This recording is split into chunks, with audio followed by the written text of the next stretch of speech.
Okay, great. Let me go ahead and offer just a little bit of background here. Buried in the healthcare bill of all places, at Section 9006, there is a provision that will require our job creators to track purchases, but it does so much more than that. What it says is that when they hit $600 with any vendor in a year, they must file a 1099 form with both the Internal Revenue Service and that vendor. As I said, the section has nothing to do with health care.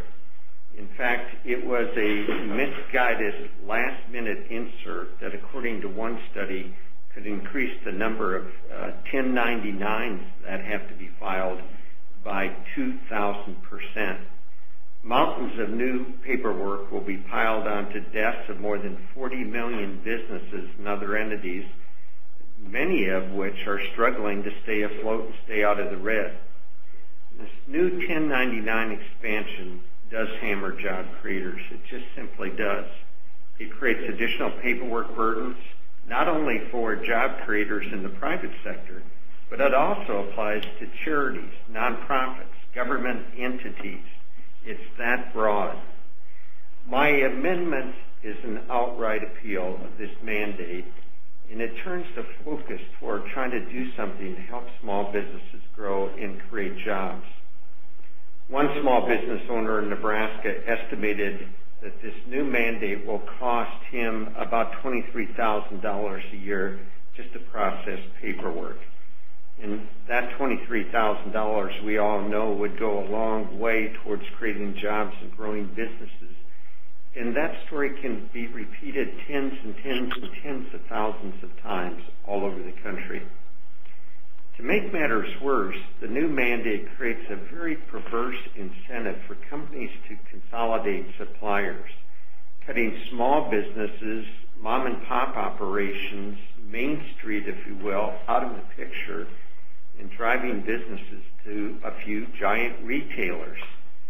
Now, you don't have to believe me. The National Taxpayer Advocate, which is incidentally a division of the Internal Revenue Service itself, concluded that small businesses, and I'm quoting here, may lose customers, leaving the economy with more large national vendors and less local competition, unquote. A Nebraska Farm Bureau member noted that he could easily minimize the number of 1099s by doing all of his business with just a couple of places. But, of course, he recognizes, as do we all, that that means he would not be supporting retailers in his local community. Surely, this is not our vision for America. More big box retailers and few mom and pop stores on our main streets in America.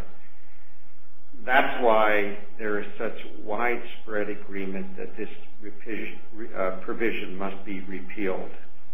Unemployment is lingering right at 10%. Why wouldn't we want to do something to try to help small businesses, large businesses, medium-sized businesses create jobs? In fact, small businesses create 65% of our jobs, a statistic often quoted, and what this does is it buries them in paperwork. But it even gets more complicated than that. The Internal Revenue Service Division again said this. They predict that most likely the result of the mandate is extra costs and a lot more incorrect tax penalties. Now, for the billions of dollars that they were trying to get for the health care bill, the reality is they're putting this on the backs of our small businesses, and it's wrong. So repeal is the only approach that makes sense here. I do have some bipartisan support. My hope is that over the next 48 hours it will grow and we'll get this passed. I want to wrap up just very, very quickly with a thought about a side-by-side that will be laid down by Senator Nelson, Senator Bill Nelson of the state of Florida. This side-by-side does not solve the problem. In fact, it makes it worse. There is absolutely no question about it. not only are you going to have this requirement, but now you're going to have quirky things about it that businesses will have to pay attention to. For example, he says, well, let's just raise the level from $600 to $5,000. So when a business makes a purchase, they have to make a decision. Is this the first of many purchases I will make, or is this the last purchase I will make? Well, they don't know the answer to that question, so what do they have to do? Track all their purchases.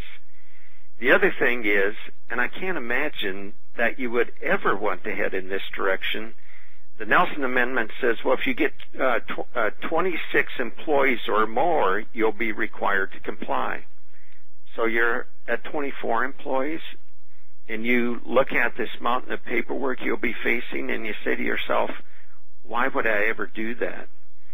And the bottom line is that when it's all said and done, you're still going to have over 400,000 businesses across the United States employing about 93 million people who are going to be impacted in a very adverse way by the Nelson Amendment.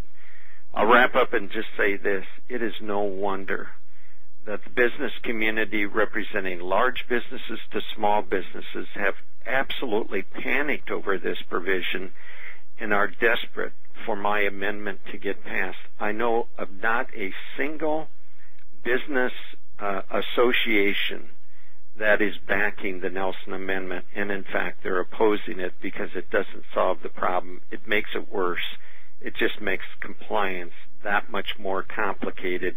And by setting a target on the number of employees, what he is in effect saying is don't grow beyond that point. So now we'll have a target at 26 for this job-killing mandate, and then you have to recognize, too, that the health care provision, those mandates kick in at 50 employees.